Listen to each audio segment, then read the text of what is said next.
Então, pessoal, hoje vamos começar a falar de um assunto interessante e bastante útil chamado recursividade.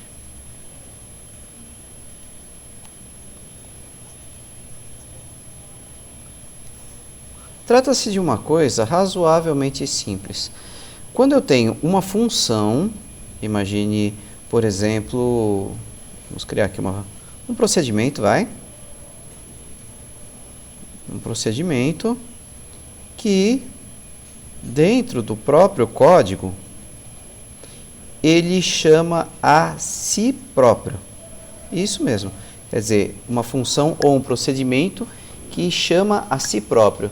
Talvez vocês devem imaginar o que acontece quando esse tipo de estrutura ocorre em programação. Veja, quando eu aqui chegar à chamada desse procedimento, o que vai ocorrer? Vai ocorrer um desvio da execução que estava ocorrendo e ele vai voltar para o início da execução.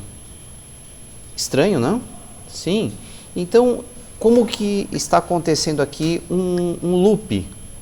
Tá? Sempre que eu uso de recursividade, eu estou implicitamente desenvolvendo aqui uma estrutura de laço ou de loop. Né? Desse jeito aqui que eu fiz aqui, sem muitos detalhes, é óbvio, né? Isso aqui não tem muita utilidade. Vamos escrever um código e mostrar para vocês realmente o exemplo mais simples disso. Um print simples, de um ponto com dois espaços, e aí eu chamo main novamente. Ok? Vamos testar. Repare o que aconteceu aqui. Ó, se eu voltar aqui executou muito rápido, né? Mas dá para perceber que foram impressos dezenas, centenas, milhares de pontos, até que ocorreu realmente uma falha no tempo de execução, depois de 200 milissegundos, 206 milissegundos.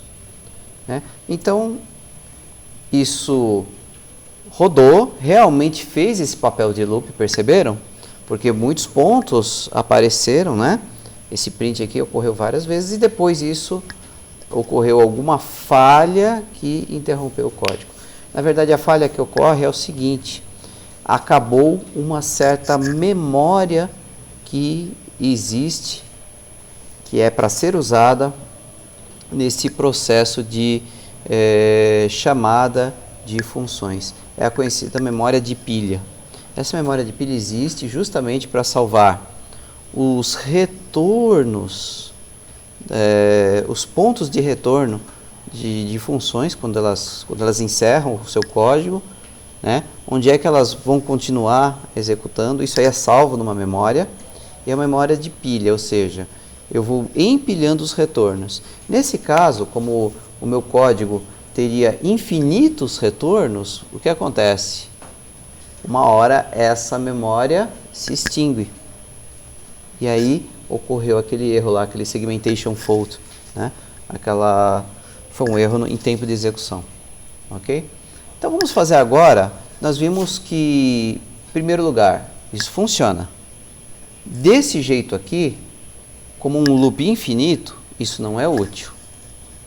Agora vamos fazer de uma maneira mais controlada, que realmente pode ter utilidade. Vamos lá. Eu vou criar aqui um procedimento a mais, que eu vou chamar de recursivo.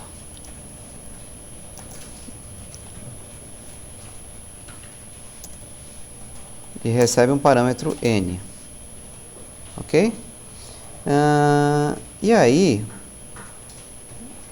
o que esse procedimento vai fazer? Ele vai fazer o seguinte: ele vai imprimir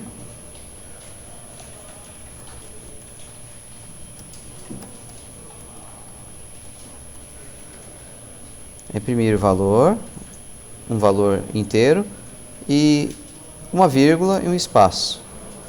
Ok? Eu vou imprimir o valor de n, e depois eu vou fazer o seguinte: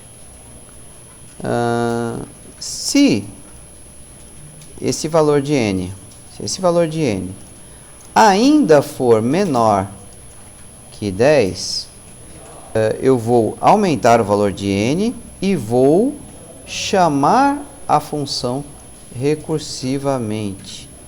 Eu vou chamar rec com o valor adicionado de n.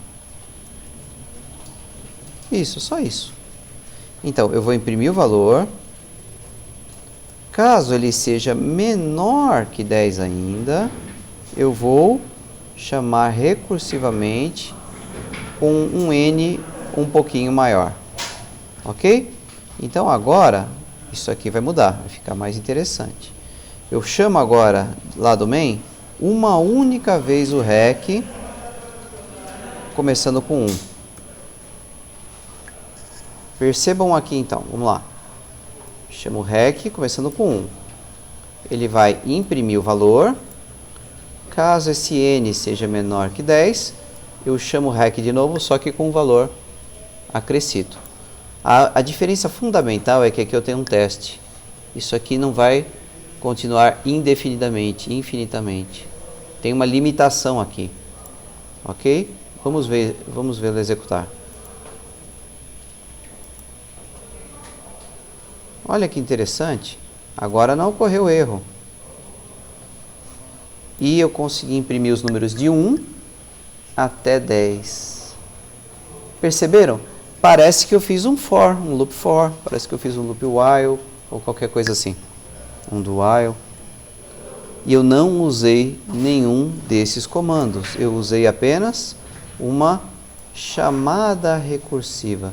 Ou seja, um procedimento ou uma função que chama a si próprio durante a execução. Percebam aqui? Rec, e aqui eu chamo rec. Por que agora o comportamento foi diferente? Porque agora eu fiz uma chamada recursiva seletiva. Eu tenho um if ali, que permite com que isso seja interrompido num dado momento. Então, essa é a base da recursividade.